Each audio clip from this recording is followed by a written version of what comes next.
I used to think monsters under the bed were just a stupid childhood fear. Until the night I finally looked. It started small, just strange sounds at night. Scratching. Slow, dragging sounds. Like something moving across the floor. At first I thought it was the house settling. Old wood. Pipes. Maybe even rats. But the noises were always in the same place, right under my bed. Every night. At exactly 3:12 a.m. The first time it happened, I woke up suddenly. My room was completely dark. The air felt heavy, like the room was holding its breath. And then I heard it. Scratch. Scratch. Scratch. Right beneath me. Something slowly dragging across the floor. I froze. My heart started pounding so loud I was sure whatever was down there could hear it. I told myself not to move, not to check, not to look, because every horror movie says the same thing. Don't look. But curiosity is stronger than fear. So I slowly leaned over the side of the bed, just enough to look down. Nothing. Just darkness. I laughed quietly. See, I whispered to myself. Nothing there. But when I pulled my head back onto the pillow, the scratching started again. And this time, it sounded closer. Night after night, it kept happening. 3:12 a.m., always the same time, always the same sound. Scratch. Scratch. Scratch. I started sleeping with the lights on, but that didn't stop it.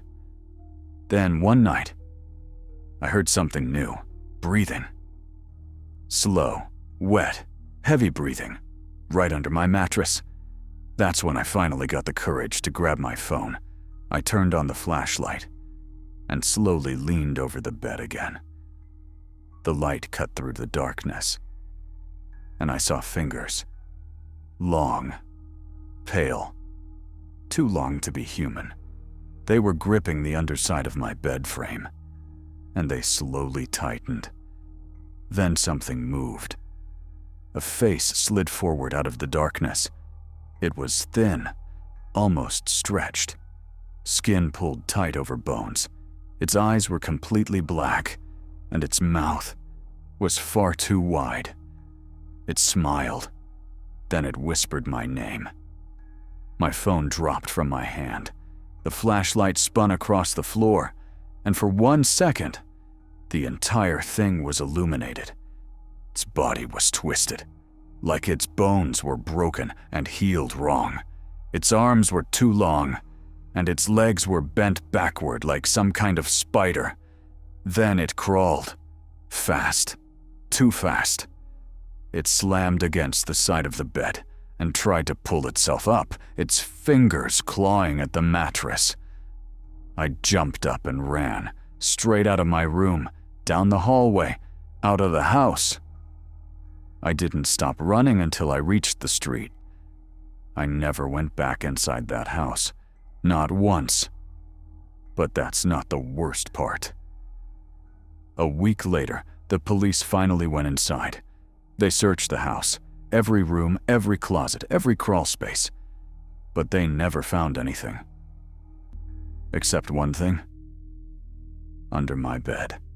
Scratched deep into the wooden floor, over and over, hundreds of times. The same words. I almost had you. But the part that still terrifies me is when they found written underneath it, in fresher scratches. Tonight I try again.